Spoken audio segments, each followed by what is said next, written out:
कल आपका इंग्लिश का प्री बोर्ड का एग्जाम है. You have studied, you know the answers, you know the lessons, but if you don't avoid these mistakes, you can still lose 15 to 20 marks. Boards don't fail students because they don't know the answers. They fail because they make these avoidable mistakes. So today I have brought you the pre-board packet, the list of mistakes that you must avoid if you really want to score well. Now, the first step of your marks protection plan, and this time I'm not starting from the reading section, I'm starting from the literature section because that is where you make the most mistakes. Most of you study only the summary, and this is what you write in the exams also. But नहीं, ये तरीका सही नहीं है. आपको lesson पे based answer नहीं देना है, आपको क्वेश्चन पे बेस्ड आंसर देना है. So always look at what the question wants to no.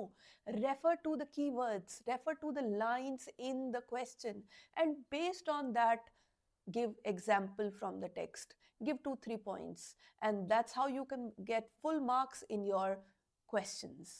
Now अब आप जानना चाहोगे कि ये keywords क्या होते हैं. Now keywords को I would say command words भी कहते हैं, और question में इन keywords को पहचानना बहुत आसान है. आप ध्यान दीजिए कि भाई कौन सा वर्ड है जो आपसे कुछ करने को कह रहा है, राइट. क्वेश्चन में आपसे पूछा है सिग्निफिकेंस बताइए, यानी इंपॉर्टेंस बताइए, और आप बताने लग जाते हैं पूरी स्टोरी, तो आपका आंसर तो वहीं से इररेलेवेंट हो गया. क्वेश्चन कहता है compare and contrast. Compare means आप सिमिलैरिटीज बताओ, कंट्रास्ट मीन्स आप ऑपोजिंग क्वालिटीज बताओ. वंस अगेन, अगर आप स्टोरी लिख रहे हैं तो आंसर तो गलत हो ही गया. अगर कंट्रास्ट है तो कंट्रास्ट बताइए, आयरनी पूछी है तो आयरनी बताइए, थीम पूछा है तो थीम बताइए. So look at that word in the question that is asking you to do it, and that is your most important mistake that you can avoid. एक और मिस्टेक जो आप लोग करते हैं वो ये कि क्वेश्चन को पॉइंट्स में लिखना. अब पॉइंट्स का मतलब ये नहीं है कि आप पॉइंट 1 पॉइंट 2 पॉइंट 3 लिखें, नहीं, पैराग्राफ में लिख सकते हैं, yes, but each paragraph should have one important point. जब आप सारा सब कुछ एक साथ एक ही पैराग्राफ में लिखते हैं तो एग्जामिनर्स समझ ही नहीं पाते, वो थक जाते हैं. Always remember that an examiner is a person in Hari.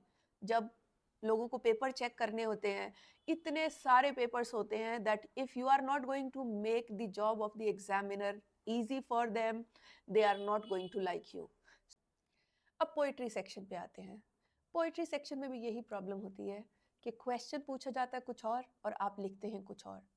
The questions on poetry are also not about explaining the poem in general. So whenever there is a question, pay attention to what the question wants to know.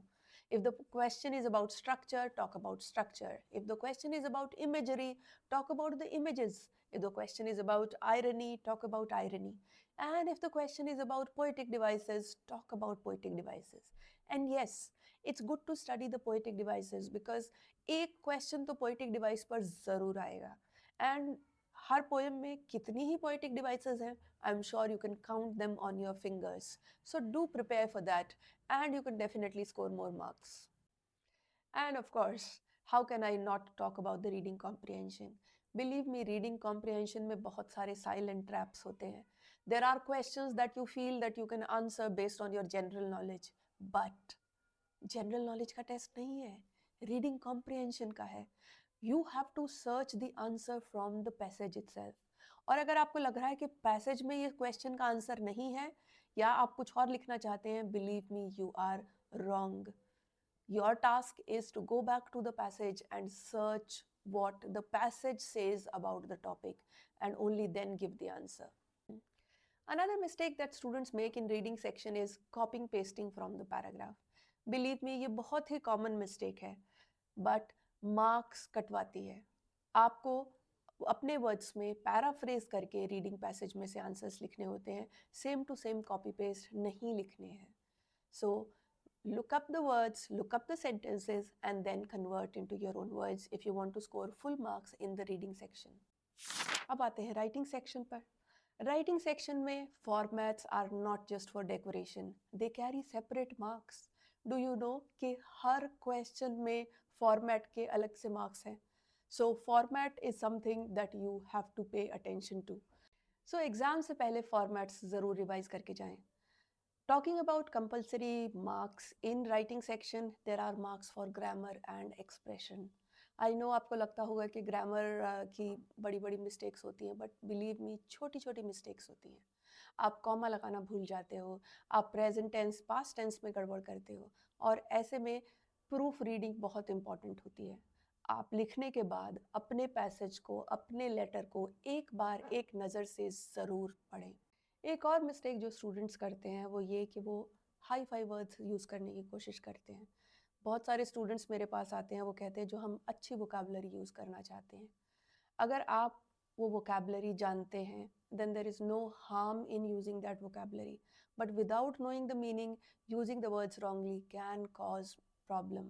You can lose marks because of that. So use words which are simple, use words that you really know how and where to use, but don't use them otherwise.